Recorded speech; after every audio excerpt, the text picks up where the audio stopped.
Hello, students. Good morning. How are you? Well, my name is Anish Kumar, and I am teacher of Rambajan PG College, Chakrahutan, Talaipur, Mau. I am your chemistry teacher and also your friends. In this video, we will discuss about atomic structure, which is the first unit of inorganic chemistry of BSc first year students. Dear students, now we will discuss about atomic structure. Then let us start the video. Okay. The topic is atomic structure. Atomic structure. Clear? Atomic structure, atom का structure, ये देखेंगे atom, atom का structure, atom का structure, atom देखिए, atom 1 2 3 तो कर सकते atom is made up of 3 सब एटॉमिक पार्टिकल, 3 सब atomic particles. Dear students, atom, 3 words, 3 letter, atom, 3 subatomic particle, that is pen, pen, atom, pen, ठीक है. पेन मीन्स क्या? प्रोटॉन, ए मीन्स क्या? इलेक्ट्रॉन, एन मीन्स क्या? न्यूट्रॉन. क्लियर? ये हो गया एटम. एटम का स्ट्रक्चर हो गया प्रोटॉन, इलेक्ट्रॉन और न्यूट्रॉन की कॉम्बिनेशन से एटम का हमारा क्या होता है? स्ट्रक्चर फॉर्म होता है.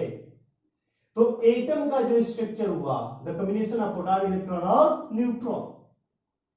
एटम, ए चुराएंगे, पी चुराएंगे, ई चुराएंगे, ए. क्या हुआ? सिंपली आप लोग याद कर सकते हैं ए पेन. एंड पेन नहीं, क्योंकि दिस इज द कांस्टेंट. पढ़े ना आप लोग, vowels and constant. A pen simple है. Atom, a pen, atom is equal to P plus E plus N. तो स्ट्रक्चर जो बनता है किसी भी हमारा एटम, एनी एटम का, किसी भी एटम का स्ट्रक्चर हमारा ऐसे आपने ड्रा किया, यही था ना. तो यहां पे आप देखेंगे पी हो गया प्लस एन हो गया और ये हमारा इलेक्ट्रॉन सराउंडिंग द न्यूक्लियस. तो ये टोटल हमारा स्ट्रक्चर है किसका? एटम का. क्लियर? इसको आप लोग बोलते हैं न्यूक्लियस, इसे आप बोलते हैं इलेक्ट्रॉन, इसको आप लोग बोलते हैं ऑर्बिट. क्लियर? नोट कर लेंगे. देखिए एटम, एटॉमिक स्ट्रक्चर, एटम का स्ट्रक्चर. एटम में हमारे 3 लेटर, ए टी, ठीक ना. एटम 1 2 3 सब एटॉमिक पार्टिकल्स, ठीक है ना. इनसे 3 सब एटॉमिक पार्टिकल कौन कौन से? प्रोटॉन, इलेक्ट्रॉन और न्यूट्रॉन. तो इनके कॉम्बिनेशन से हमारा एटम का निर्माण होता है. पढ़े थे आप लोग 11th क्लास में परमाणु संरचना. प्यारे बच्चों देख लीजिएगा. तो परमाणु की संरचना, बनावट कैसी होती है एटम का? तो कैसे प्रोटॉन और न्यूट्रॉन और इलेक्ट्रॉन के मिलने से एटम का निर्माण होता है. क्लियर हो गया? ओके, नोट कर लेंगे. चलिए, तो बीएससी फर्स्ट ईयर में आपका जो टॉपिक है इसी से रिलेटेड है, सब एटॉमिक पार्टिकल से. इसमें जो आपका सिलेबस में दिया हुआ है, dual behaviour of electromagnet radiation. देखिए, dual behaviour, dual behaviour of electromagnetic magnetic radiation. First year वाले आप लोगों, अब ऐसा मत कहिएगा कि ये सब बड़ा टफ होता है इंग्लिश में, ऐसा कुछ बात नहीं है, बिल्कुल इजी है, बस थोड़ा सा आपको लेबर करने की जरूरत है। ड्यूअल, ड्यूअल जैसे आज के जमाने में मोबाइल में नहीं कहते ड्यूअल सिम की मोबाइल चाहिए, तो ड्यूअल मीन्स क्या हो गया बेटा, दो। बिहेवियर मीन्स जिसे आप नेचर कहते हो, दो कैरेक्टर, किसका, इलेक्ट्रोमैग्नेटिक रेडिएशन का। इलेक्ट्रोमैग्नेटिक रेडिएशन को एक वर्ड आप बोल सकते हैं, क्या बच्चे मेरे प्यारे, लाइट। ठीक है, लाइट। इलेक्ट्रोमैग्नेटिक रेडिएशन मींस क्या, आपको स्टडी करना है लाइट क्या है। तो कह रहा है कि लाइट के दो बिहेवियर, दो नेचर होते हैं। वो दो नेचर कौन कौन से हैं, particles and wave nature. Clear, particle, particle and wave character. हो गया। तो क्या अभी आपका आया कि जो हमारे ये लाइट है उसके पास दो बिहेवियर होते हैं, पहला प्यारे बच्चों लाइट और दूसरा हमारा वेव। ठीक है, लाइट और वेव। Very good. 19 से देखिएगा, लाइट को इलेक्ट्रोमैग्नेटिक रेडिएशन क्यों कहते हैं, इलेक्ट्रोमैग्नेटिक रेडिएशन ही क्यों कहते हैं, इलेक्ट्रोमैग्नेटिक रेडिएशन भी कह सकते हैं, अच्छा इलेक्ट्रोमैग्नेटिक वेव भी कह सकते हैं। ठीक है, 19, ठीक ना, 19th सेंचुरी में, 19th सेंचुरी में क्या हुआ था कि हमारा एक साइंटिस्ट था मैक्सवेल, इन्होंने स्टडी किया कि लाइट के पास दो, ठीक है ना, दो कैरेक्टर है लाइट के पास। 19th सेंचुरी में लाइट के पास दो कैरेक्टर थे। तो जब इन्होंने स्टडी किया किस पे प्यारे बच्चों, लाइट पे, ठीक ना, किस पे, लाइट पे, तो इन्होंने देखा कि लाइट के पास, लाइट है कह सकते हैं magnetic field, magnetic field and also electric field, This is the main reason that's called electromagnetic radiation or electromagnetic wave. Clear हो गया, गुड, राइट डाउन।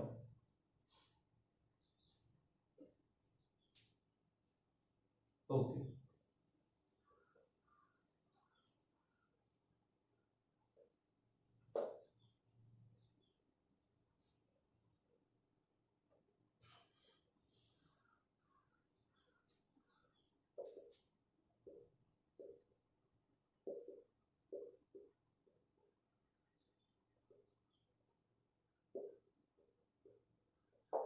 ठीक है, एक साइंटिस्ट 1922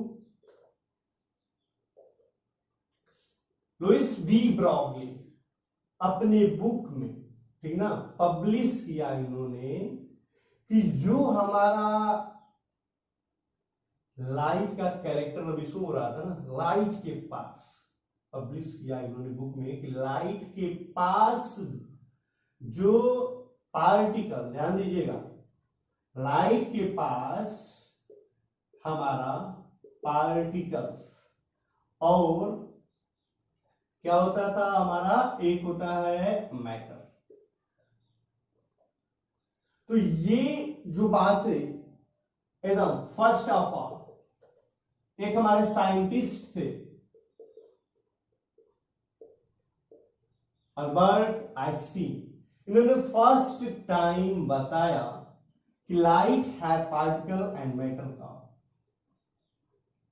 तो पब्लिश इन्होंने भी किया था 1922 में कि जो हमारा एक लाइट का वेव आती है, लाइट की वेव आती है, जब किसी भी, ठीक ना, किसी भी पार्टिकल पे स्ट्राइक करता है तो वो हमारा होता है क्या बच्चों, कि उसके पास पार्टिकल एंड मैटर कैरेक्टर होता है।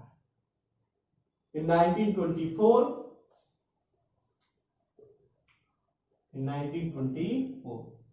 1924 इन्होंने बताया कि लाइट के अलावा जो ये देखिए एटॉमिक स्ट्रक्चर में भी एक बात हो रही थी ना, एटम के पास 3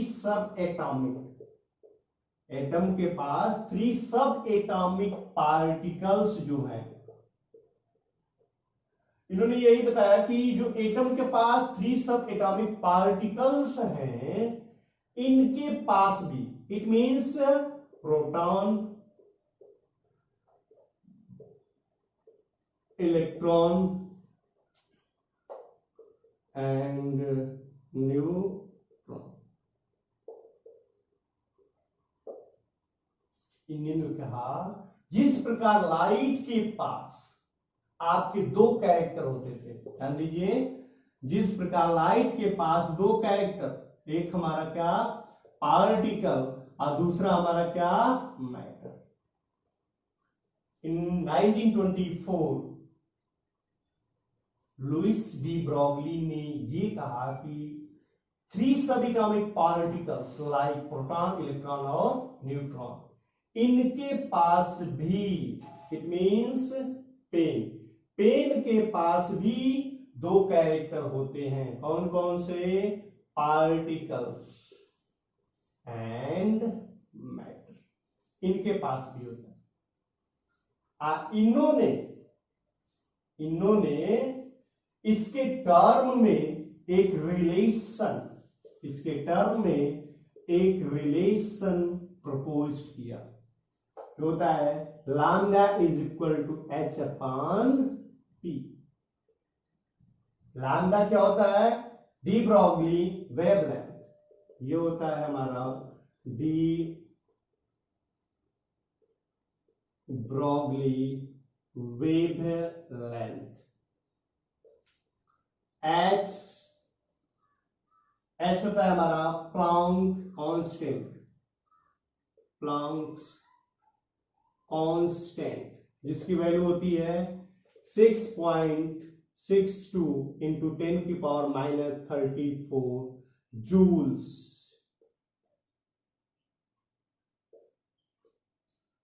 क्लियर?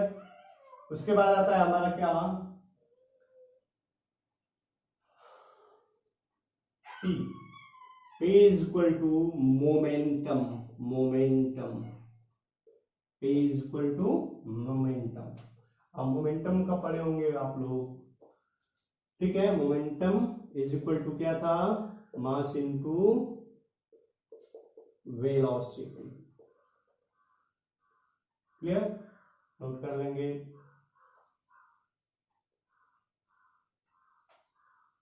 ओके, आपके सिलेबस में इसी का प्रूफ करना सीखा, ठीक है? इसी का प्रूफ कैसे करना है वो आपके सिलेबस में है। तो देख लेते हैं derivation of de Broglie relation. Derivation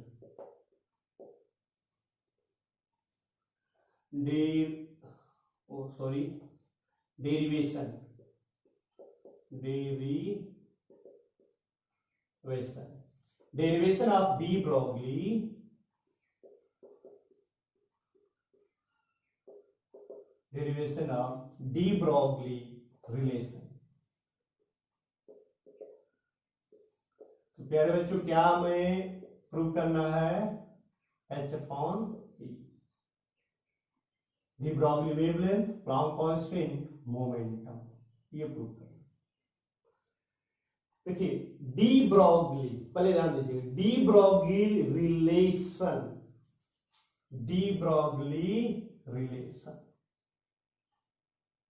ठीक है?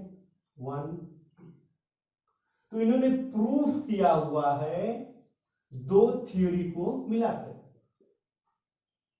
लर्न आपको कैसे करना है, theory first and theory second, ठीक है?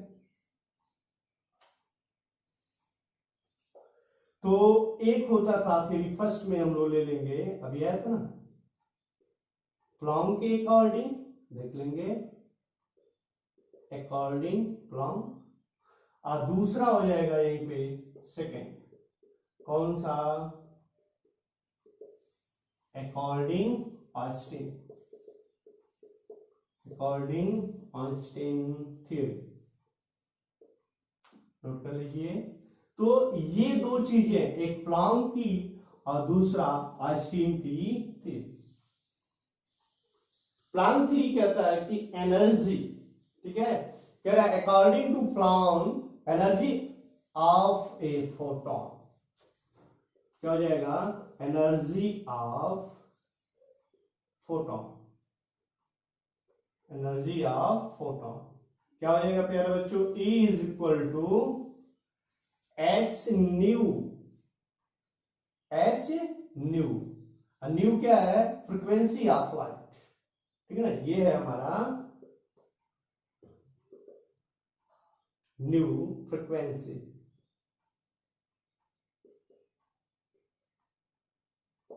ठीक है ना, इसको हम लोग बोलते हैं new.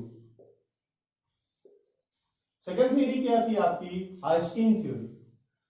According to Einstein theory, if a photon possesses mass, if a photon possesses mass, it means mass is zero, then energy is given by, तो इसके अकॉर्डिंग क्या हो जाएगा, mc square, where c is equal to velocity of light, velocity of light, clear, 3 lakh पर second चलती है आपकी velocity of light. Note करेंगे इतना, देखिए दोनों समीकरण फर्स्ट और समीकरण 2, क्लियर, नोट कर लेंगे।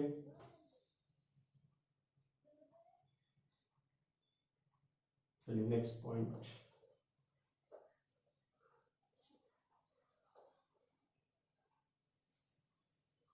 Equation first and second, we see that E is equal to h nu and also E is equal to mc square.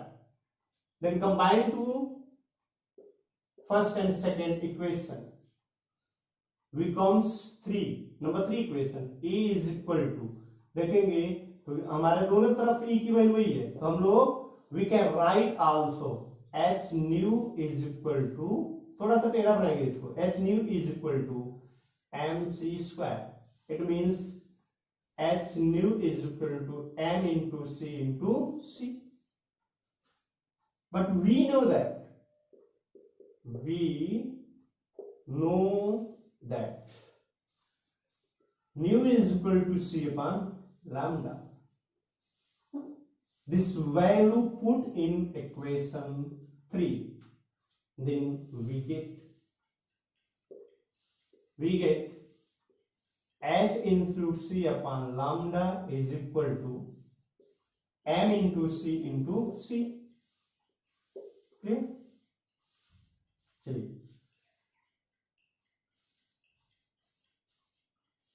c से c cancel, h upon lambda is equal to mc, ठीक, ये हमारा इधर divide है तो इधर चले के हमारा क्या हो गया, मल्टीप्लिकेशन हो जाता है, तो क्या लिख देंगे, h is equal to mc into lambda, lambda is equal to h upon mc, mass c is equal to velocity of light, c is equal to velocity of light, पढ़े थे ना भी, c is equal to velocity of light, तो light की velocity को हम लोग v से भी डिनोट कर सकते हैं। देखिए अभी हमारा momentum p is equal to क्या था, मास इनटू वेलोसिटी, क्लियर, ये क्या है आपका, c कर रहा है velocity of light, velocity of light, तो वेलोसिटी मास इनटू वेलोसिटी क्या आ रहा है, momentum, p is equal to momentum, यहां पे हम लोग क्या लिख सकते हैं, lambda is equal to H upon P, this is proved, clear, write down.